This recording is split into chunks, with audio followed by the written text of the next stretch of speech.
नमस्कार, मैं दिनेश पाठक लेकर हाजिर हूं प्रतियोगी परीक्षाओं से जुड़ी ढेर सारी जानकारियां। आप जुड़ें और इसका फायदा जरूर उठाएं। भारत सरकार ने arm forces special power act के तहत पूरे नागालैंड को 6 और महीनों के लिए अशांत क्षेत्र घोषित कर दिया है। यह घोषणा 30 दिसंबर 2021 से प्रभावी होगी। केंद्र सरकार ने राज्य की स्थिति को अशांत और खतरनाक करार दिया है।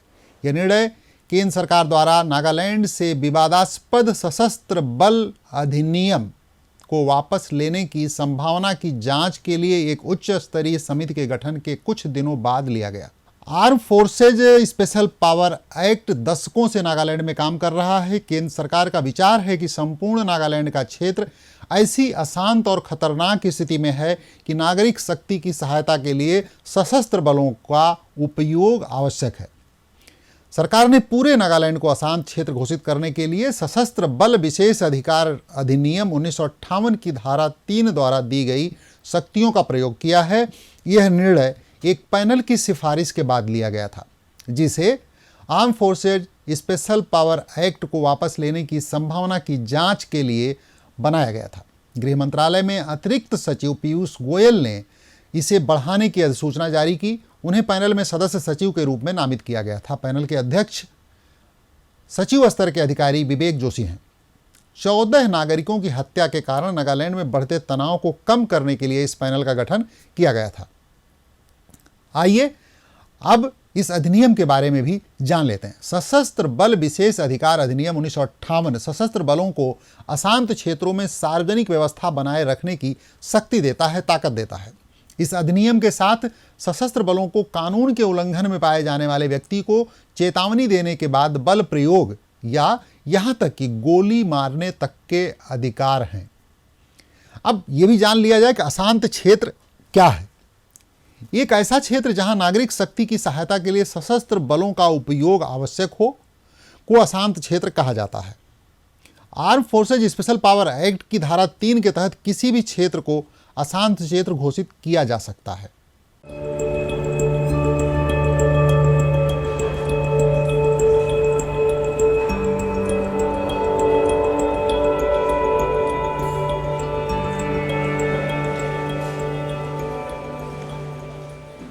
Excuse me, yes, thank you so much. मैं कुछ समझा नहीं। मेरे भाई की जान बचाने के लिए आप अगर ब्लड डोनेट ना करते तो शायद हम उसको ना बचा पाते। लेकिन मैंने तो अभी भी डोनेट किया अपना ब्लड। जब हम ब्लड डोनेट करते हैं तो आप शायद नहीं जानते आपके इस डोनेशन ने किसकी जान बचाई है। So thank you so much.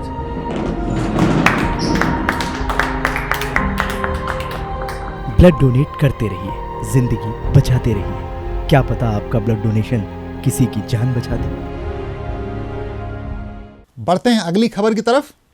Gram Ujala कार्यक्रम के तहत सरकारी स्वामित्व वाली CESL ने 50 लाख LED बल्ब वितरित कर एक बहुत महत्वपूर्ण उपलब्धि हासिल की है।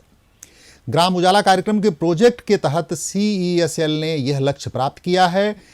CESL द्वारा LED बल्ब वितरण से हर साल करीब 72 करोड़ यूनिट की ऊर्जा बची है और इस योजना के तहत शामिल राज्यों के ग्रामीण क्षेत्रों में प्रति वर्ष 250 करोड़ रुपए की लागत की बचत हुई है। ग्राम उजाला की योजना तेलंगाना, आंध्र प्रदेश, बिहार, उत्तर प्रदेश और कर्नाटक राज्यों के ग्रामीण परिवारों में लागू की जा रही है। यह कार्यक्रम 31 मार्च 2022 तक चलने वाला है।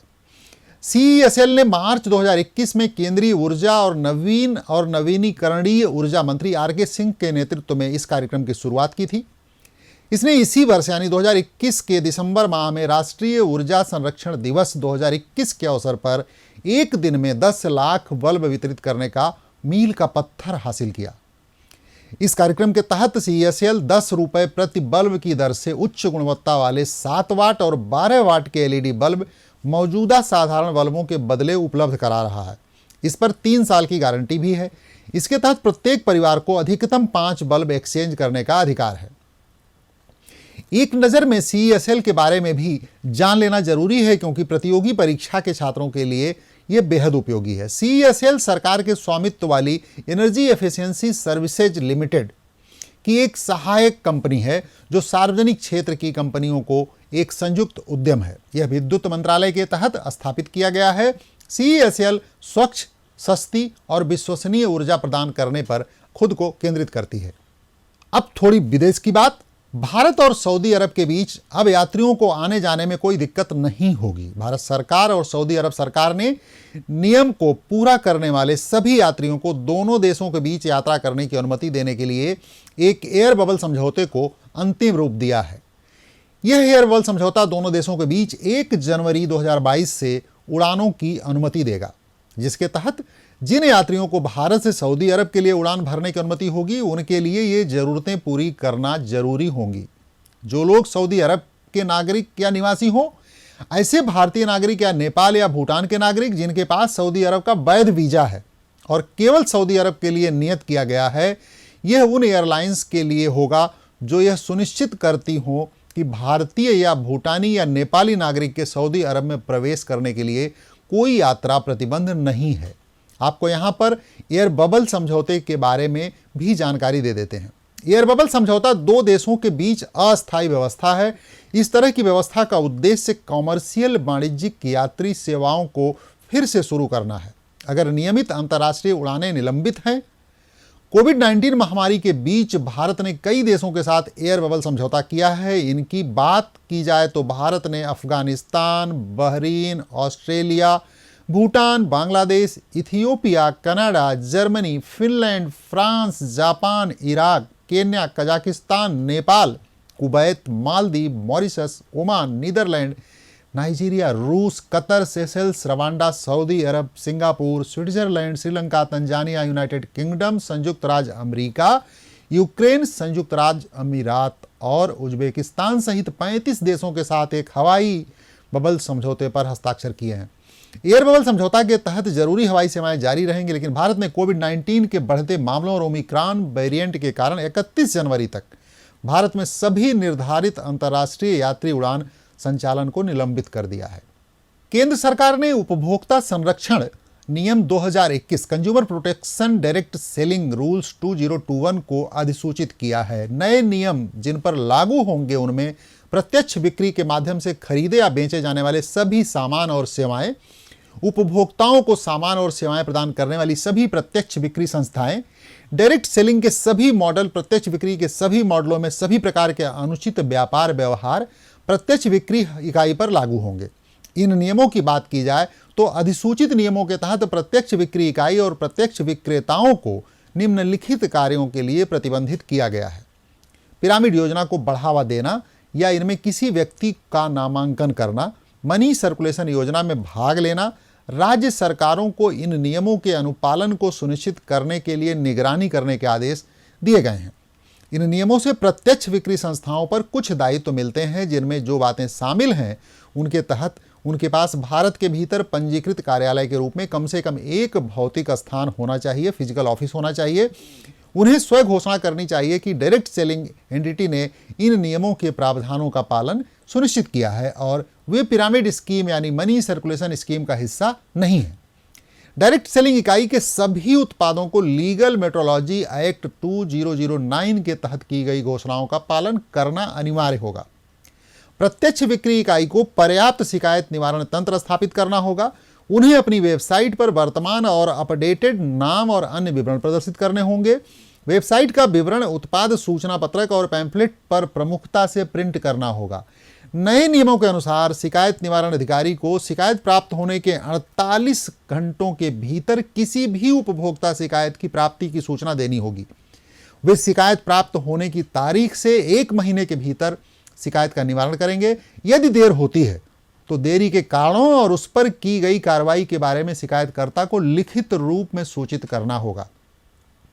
प्रत्येक प्रत्यक्ष बिक्री इकाई को एक नोडल अधिकारी नियुक्त करने की आवश्यकता होगी, जो अधिनियम और इन नियमों के प्रावधानों का अनुपालन सुनिश्चित करने के लिए जिम्मेदार होगा। भारत 2022 में दुनिया की 6ठी अर्थव्यवस्था बन जाएगा। यह स्थान वह फ्रांस से हासिल करेगा। 2031 में भारत तीसरी सबसे बड़ी अर्थव्यवस्था बन जाएगा। Centre for economics and business research ने यह रिपोर्ट जारी की है। Centre for economics and business research ने पहले यह कहा था कि भारत 2030 में तीसरी सबसे बड़ी अर्थव्यवस्था बन जाएगा, मगर ताज़ा रिपोर्ट के मुताबिक 2031 में भारत तीसरे सबसे बड़ी अर्थव्यवस्था बनेगा। अपनी वार्षिक विश्व आर्थिक लीग तालिका में CBR ने यह भी भविष्यवाणी की थी कि चीन 2030 में अमेरिका से आगे निकल जाएगा। इस रिपोर्ट के अनुसार अगले 15 वर्षों में भारत विश्व आर्थिक लीग तालिका में अपनी रैंकिंग में सुधार दर्ज करेगा। इसकी रैंकिंग 2021 में 7वें स्थान से बढ़कर 2031 में तीसरे स्थान पर पहुंच जाएगी। CBR की रिपोर्ट के मुताबिक भारत 2022 में रैंकिंग में अपना 6वां स्थान हासिल करने के लिए फ्रांस को पछाड़ने की तैयारी कर ली है। 2023 में ब्रिटेन की जगह लेगा। 2033 में आर्थिक उत्पादन के मामले में जर्मनी जापान से आगे निकल जाएगा। रूस 2036 तक शीर्ष 10 अर्थव्यवस्था बन सकता है। 2034 में इंडोनेशिया 9वें स्थान पर होगा। CBR के अनुसार कोविड-19 महामारी ने भारतीय अर्थव्यवस्था के बुरी तरह से प्रभावित किया। भारत में दुनिया भर में मरने वालों की संख्या तीसरी सबसे अधिक है, लेकिन आपातकालीन सहायता और सरकार की त्वरित प्रतिक्रिया की मदद से भारत दूसरी कोविड-19 लहर से बाहर निकलने में सक्षम था। दैनिक सक्रिय मामलों में तेज गिरावट ने 2021 में आर्थिक गतिविधियों में तेज उछाल में योगदान दिया। कुल मिलाकर 2021 में अर्थव्यवस्था में 8.5% की वृद्धि हुई। Centre for business and economic research के बारे में भी थोड़ी जानकारी होनी चाहिए। Centre for business and economic research को पहले बिजनेस रिसर्च ब्यूरो कहा जाता था। यह एक आर्थिक नीति और पूर्वानुमान अनुसंधान केंद्र है। इस केंद्र का मुख्यालय अमेरिका में है। CBR अनुसंधान में स्वास्थ्य देखभाल, क्षेत्रीय अर्थव्यवस्थाएं, सार्वजनिक वित्त, ऊर्जा क्षेत्र के अध्ययन और परिवहन शामिल हैं। तो आज के इस अंक में मेरे साथ बस इतना ही। देश और दुनिया में घटित होने वाली घटनाओं और उनसे जुड़ी जानकारियों के लिए आप राजवार्ता को जरूर सब्सक्राइब कर लें। और हाँ, नया साल बस कुछ ही घंटे दूर है। आपने कुछ तैयारी कर ली है ना? अरे मैं पार्टी की बात नहीं कर रहा, कोरोना से लड़ाई की तैयारी के बारे में पूछ रहा हूँ, जिससे लड़ाई अभी खत्म नहीं हुई है। ध्यान रहे, जंग अभी खत्म नहीं हुई है। इस नए साल अपना और अपनों का ध्यान रखिए। नमस्कार, धन्यवाद।